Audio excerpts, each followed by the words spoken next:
जय सिया राम दोस्तों, कैसे हैं आप सब। मैं आप सबका अपने YouTube चैनल अवर इंस्पायर स्टोरी में दिल से बहुत बहुत स्वागत करती हूँ।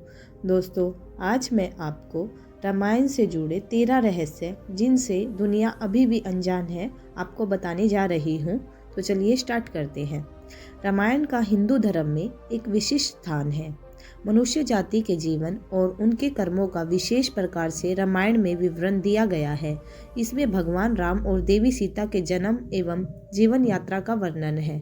हम में से अधिकांश लोगों को रामायण की कहानी पता है, लेकिन इस महाकाव्य से जुड़े कुछ ऐसे भी रहस्य हैं जिनके बारे में लोगों को जानकारी नहीं है। आज हम आपके सामने रामायण से जुड़े ऐसे ही 13 रहस्यों को उजागर कर रहे हैं। ऐसा माना जाता है कि मूल रामायण की रचना ऋषि वाल्मीकि द्वारा की गई थी, लेकिन कई अन्य संत और वेद पंडितों जैसे तुलसीदास, संत एकनाथ इत्यादि ने भी इनके अन्य संस्करणों की रचना की है। हालांकि प्रत्येक संस्करण में अलग अलग तरीके से कहानी का वर्णन किया गया है, लेकिन मूल रूपरेखा एक ही है। ऐसा माना जाता है कि रामायण की घटना 4वीं और 5वीं शताब्दी ईसा पूर्व की है। रामायण के हर 1000 श्लोक के बाद आने वाले पहले अक्षर से गायत्री मंत्र बनता है। गायत्री मंत्र में 24 अक्षर होते हैं और वाल्मीकि रामायण में 24,000 श्लोक हैं। रामायण के हर 1000 श्लोक के बाद आने वाले पहले अक्षर से गायत्री मंत्र बनता है। यह मंत्र इस पवित्र महाकाव्य का सार है। गायत्री मंत्र को सर्वप्रथम ऋग्वेद में उल्लेखित किया गया है। राम और उनके भाइयों के अलावा राजा दशरथ एक पुत्री के भी पिता थे। श्री राम के माता पिता एवं भाइयों के बारे में तो प्राय सभी लोग जानते हैं, लेकिन बहुत कम लोगों को यह मालूम है कि राम की एक बहन भी थी जिनका नाम शांता था। वे आयु में चारों भाइयों से काफ़ी बड़ी थी। उनकी माता कौशल्या थी। ऐसी मान्यता है कि एक बार अंग देश के राजा रोमपद और उनकी पत्नी वर्षणी अयोध्या आए। उनको कोई संतान नहीं थी। बातचीत के दौरान राजा दशरथ को जब यह मालूम हुआ तो उन्होंने कहा, मैं अपनी बेटी शांता आपको संतान के रूप में दूंगा। यह सुनकर रोमपद और वर्षणी बहुत खुश हुए। उन्होंने बहुत स्नेह से उसका लालन पोषण किया और माता पिता के सभी कर्तव्य निभाए। एक दिन राजा रोमपद अपनी पुत्री से बातें कर रहे थे। उसी समय द्वार पर एक ब्राह्मण आए और उन्होंने राजा से प्रार्थना की कि वर्षा के दिनों में वे खेतों की जुताई में राज दरबार की ओर से मदद प्रदान करें। राजा को यह सुनाई नहीं दिया और वे पुत्री के साथ बातचीत करते रहे। द्वार पर आए नागरिक की याचना न सुनने से ब्राह्मण को दुख हुआ और वे राजा रोमपद का राज्य छोड़कर चले गए। वह ब्राह्मण इंद्र के भक्त थे।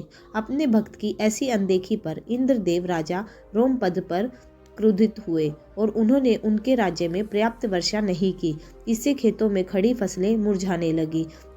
इस संकट की घड़ी में राजा रोमपद ऋष्यशृंग ऋषि के पास गए और उनसे पूछा। ऋषि ने बताया कि वे इंद्रदेव को प्रसन्न करने के लिए यज्ञ करें। ऋषि ने यज्ञ किया और खेत खलिहान पानी से भर गए। इसके बाद ऋष्यशृंग ऋषि का विवाह शांता से हो गया और वे सुखपूर्वक रहने लगे। बाद में ऋष्यशृंग ने ही दशरथ की पुत्र कामना के लिए पुत्र कामोष्ठी यज्ञ करवाया था। जिस स्थान पर उन्होंने यह यज्ञ करवाया था वह अयोध्या से लगभग 39 किलोमीटर पूर्व में था और वहां आज भी उनका आश्रम है और उनकी तथा उनकी पत्नी की समाधियां हैं। राम विष्णु के अवतार है, लेकिन उनके अन्य भाई किसके अवतार थे? राम को भगवान विष्णु का अवतार माना जाता है, लेकिन आपको पता है कि उनके अन्य भाई किसके अवतार थे? लक्ष्मण को शेषनाग का अवतार माना जाता है, जो क्षीर सागर में भगवान विष्णु का आसन है, जबकि भरत और शत्रुघ्न को क्रमशः भगवान विष्णु द्वारा हाथों में धारण किए गए सुदर्शन चक्र और शंख शैल का अवतार माना जाता है। सीता स्वयंवर में प्रयुक्त भगवान शिव के धनुष का नाम। हम में से अधिकांश लोगों को पता है कि राम का सीता से विवाह एक स्वयंवर के माध्यम से हुआ था। उस स्वयंवर के लिए भगवान शिव के धनुष का इस्तेमाल किया गया था, जिस पर सभी राजकुमारों को प्रत्यंचा चढ़ाना था। लेकिन बहुत कम लोगों को पता है कि भगवान शिव के उस धनुष का नाम पिनाक था। लक्ष्मण को गुदाकेश के नाम से भी जाना जाता है। ऐसा माना जाता है कि वनवास के 14 वर्षों के दौरान अपने भाई और भाभी की रक्षा करने के उद्देश्य से लक्ष्मण कभी सोते नहीं थे। इसका कारण उन्हें गुदाकेश के नाम से भी जाना जाता है। वनवास की पहली रात को जब राम और सीता सो रहे थे तो निद्रा देवी लक्ष्मण के सामने प्रकट हुई। उस समय लक्ष्मण ने निद्रा देवी से अनुरोध किया कि उन्हें ऐसा वरदान दे कि वनवास के 14 वर्षों के दौरान उन्हें नींद न आए और वह अपने प्रिय भाई और भाभी की रक्षा कर सके। निद्रा देवी इस बात पर प्रसन्न होकर बोली कि अगर कोई तुम्हारे बदले 14 वर्षों तक सोए तो तुम्हें यह वरदान प्राप्त हो सकता है। इसके बाद लक्ष्मण की सलाह पर निद्रा देवी लक्ष्मण की पत्नी और सीता की बहन उर्मिला के पास पहुंची। उर्मिला ने लक्ष्मण के बदले सोना स्वीकार कर लिया और पूरे 14 वर्षों तक सोती रही। उस जंगल का नाम जहाँ राम, लक्ष्मण और सीता वनवास के दौरान रुके थे। रामायण महाकाव्य की कहानी के बारे में हम सभी लोग जानते हैं कि राम और सीता लक्ष्मण के साथ 14 वर्षों के लिए वनवास गए थे और राक्षसों के राजा रावण को हराकर वापस अपने राज्य लौटे थे। हम में से अधिकांश लोगों को पता है कि राम, लक्ष्मण और सीता ने कई साल वन में बिताए थे, लेकिन कुछ ही लोगों को उस वन के नाम की जानकारी होगी। उस वन का नाम दंडकारण्य था, जिसमें राम, सीता और लक्ष्मण ने अपना वनवास बिताया था। यह वन लगभग 35,600 वर्ग मील में फैला हुआ था, जिसमें वर्तमान छत्तीसगढ़, उड़ीसा, महाराष्ट्र और आंध्र प्रदेश के कुछ हिस्से शामिल हैं। उस समय वह वन सबसे भयंकर राक्षसों का घर माना जाता था, इसलिए इसका नाम दंडकारण्य था, जहाँ दंड का अर्थ सजा देना और अरण्य का अर्थ वन था। लक्ष्मण रेखा प्रकरण का वर्णन वाल्मीकि रामायण में नहीं है। पूरे रामायण की कहानी में सबसे पेचीदा प्रकरण लक्ष्मण रेखा प्रकरण है, जिसमें लक्ष्मण वन में अपनी झोपड़ी के चारों ओर एक रेखा खींचते हैं। जब सीता के अनुरोध पर राम हिरण को पकड़ने और मारने की कोशिश करते हैं तो वह हिरण राक्षस मारीच का रूप ले लेता है। मरने के समय में मारीच राम की आवाज़ में लक्ष्मण और सीता के लिए रोता है। यह सुनकर सीता लक्ष्मण से आग्रह करती है कि वह अपने भाई की मदद के लिए जाए, क्योंकि ऐसा प्रतीत होता है कि उनके भाई किसी मुसीबत में फंस गए हैं। पहले तो लक्ष्मण सीता को अकेले जंगल में छोड़कर जाने को राजी नहीं हुए, लेकिन बार बार सीता द्वारा अनुरोध करने पर वे तैयार हो गए। इसके बाद लक्ष्मण ने झोपड़ी के चारों ओर एक रेखा खींची और सीता से अनुरोध किया कि वह रेखा के अंदर ही रहे, और यदि कोई बाहरी व्यक्ति इस रेखा को पार करने की कोशिश करेगा तो वह जलकर भस्म हो जाएगा। इस प्रकरण के संबंध में अज्ञात तथ्य यह भी है कि इस कहानी का वर्णन ना तो वाल्मीकि रामायण में है और ना ही रामचरितमानस में है, लेकिन रामचरितमानस के लंका कांड में इस बात का उल्लेख रावण की पत्नी मंदोदरी द्वारा किया गया है। रावण एक उत्कृष्ट वीणा वादक था। रावण सभी राक्षसों का राजा था। बचपन में वह सभी लोगों से डरता था, क्योंकि उसके 10 सिर थे। भगवान शिव के प्रति उसकी दृढ़ आस्था थी। इस बात की पुख्ता जानकारी है कि रावण एक बहुत बड़ा विद्वान था और उसने वेदों का अध्ययन किया था। लेकिन क्या आपको पता है कि रावण के ध्वज में प्रतीक के रूप में वीणा होने का कारण क्या था? चूंकि रावण एक उत्कृष्ट वीणा वादक था, जिसके कारण उसके ध्वज में प्रतीक के रूप में वीणा अंकित थी। हालांकि रावण इस कला को ज़्यादा तवज्जो नहीं देता था, लेकिन उसे यह यंत्र बजाना पसंद था। इंद्र के ईर्ष्यालु होने के कारण कुंभकर्ण को सोने का वरदान प्राप्त हुआ था। रामायण में एक दिलचस्प कहानी हमेशा सोने वाले कुंभकर्ण की है। कुंभकर्ण रावण का छोटा भाई था, जिसका शरीर बहुत ही विकराल था। इसके अलावा वह पेटू बहुत अधिक खाने वाला भी था। रामायण में वर्णित है कि कुंभकर्ण लगातार 6 महीनों तक सोता रहता था और फिर सिर्फ एक दिन खाने के लिए उठता था और पुनः 6 महीनों तक सोता रहता था। लेकिन क्या आपको पता है कि कुंभकर्ण को सोने की आदत कैसे लगी थी? एक बार एक यज्ञ की समाप्ति पर प्रजापति ब्रह्मा कुंभकर्ण के सामने प्रकट हुए और उन्होंने कुंभकर्ण से वरदान मांगने को कहा। इंद्र को इस बात से डर था कि कहीं कुंभकर्ण वरदान में इंद्रासन न मांग ले, अतः उन्होंने देवी सरस्वती से अनुरोध किया कि वह कुंभकर्ण की जीवा पर बैठ जाए, जिससे वह इंद्रासन के बदले निंद्रासन मांग ले। इस प्रकार इंद्र की ईर्ष्या की वजह से कुंभकर्ण को सोने का वरदान प्राप्त हुआ था। नासा के अनुसार रामायण की कहानी और आदम का पुल एक दूसरे से जुड़े हुए हैं। रामायण की कहानी के अंतिम चरण में वर्णित है कि राम और लक्ष्मण ने वानर सेना की मदद से लंका पर विजय प्राप्त करने के लिए एक पुल का निर्माण किया था। ऐसा माना जाता है कि यह कहानी लगभग 17,50,000 साल पहले की है।